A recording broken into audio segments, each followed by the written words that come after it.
Dernier point de cette édition et c'est la revue de la presse. Bonjour, des sujets multiples évaillés au menu des quotidiens. L'info évoque les tensions au Parti socialiste, parlant de l'Assemblée générale des secrétaires généraux qui tournent à l'affrontement. Le Parti socialiste condamne les violences. Ali Ndoye accuse la direction du parti. Le journal Réumi parle de déchirure au Parti socialiste. Le combat des chefs s'exclame mon confrère. Aminata Mbengue Ndiaye, Serigne Mbaye Thiam et Ali Ndoye affichent leur désaccord. L'Assemblée générale du Parti socialiste annulée après des affrontements à la Maison Senghor. La patronne du PS parle de vandalisme et d'infraction pénale grave. La crise au Parti socialiste vire à l'affrontement entre les deux camps rivaux. La Maison Senghor transformée au champ de bataille. L'Assemblée générale délocalisée chez la secrétaire générale Ali Ndoye fustige le filtrage des entrées. Aminata Mbengue Ndiaye parle d'agissement constitutif d'infraction pénale grave. Selon le journal Vox Populi, Kadiali Gazaman dénonce des actes graves de violence contre son intégrité physique. Serigne Mbaye Thiam et Ali Ndoye risquent l'exclusion dans le Parti socialiste. Rancherie.actu. L'histoire se répète au parti. Le quotidien rappelant les affrontements en 2017. Chaque camp avait ses éléments et sa sécurité. L'exclusion des ténors rappelle les conditions de la création de Taxawu Sénégal. Le quotidien des Échos parle de l'AG vire aux affrontements. Le PS vers un énième schisme. Le même quotidien des Échos parle des projets de loi transformés en propositions de loi. Les députés de PASTEF imposent leur dictat.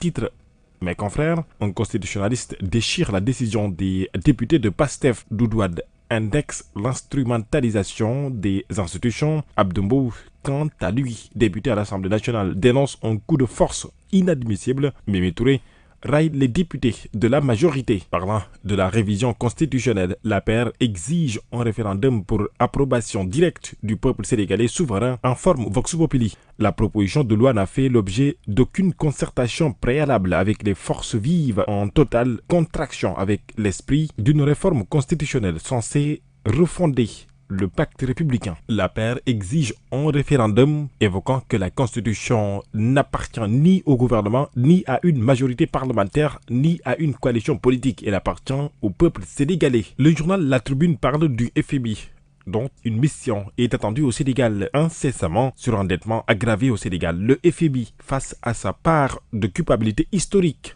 affiche le journal du groupe des médias Sud Quotidien donnant la parole à Thierno Thioune sur la relation Sénégal-FMI. Le professeur de dire le pari du retour sans défaut ni d'évaluation. Comparaison avec la Zambie et le Ghana, conditions du futur accord et risques sociaux de la levée des subventions. Loin de ces sujets, le quotidien national Le Soleil parle de la journée mondiale du donneur de sang au Sénégal, dont un hausse déficit persistant entre 2020 et 2024. Les dons de sang ont progressé de 34% au Sénégal. Malgré cette hausse, il manque encore plus de 43 000 poches de sang par an pour couvrir les besoins nationaux. La première dame Absa Faye salue l'engagement des donneurs et appelle à une mobilisation accrue en faveur du don volontaire de sang. En sport, les quotidiens reviennent sur la lutte sénégalaise avec la victoire de Lac de Guiers 2 face au jeune prince. Lac confirme son statut. Affiche.actu sport. Arène nationale. Prince se noie dans le lac, faisant allusion à la victoire de Lac de Guiers 2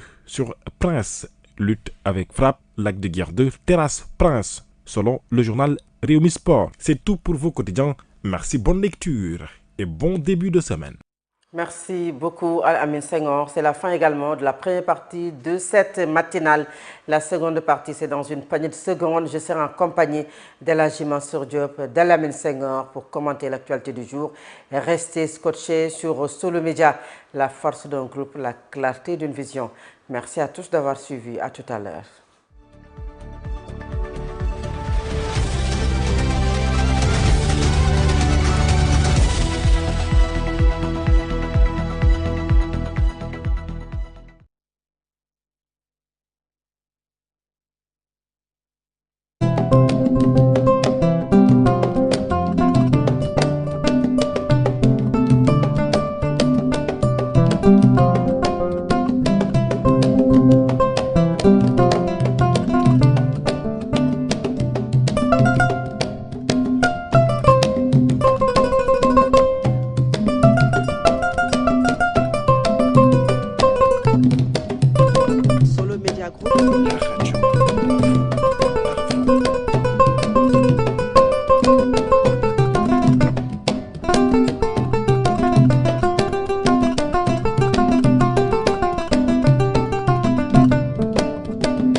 Solo Media Group.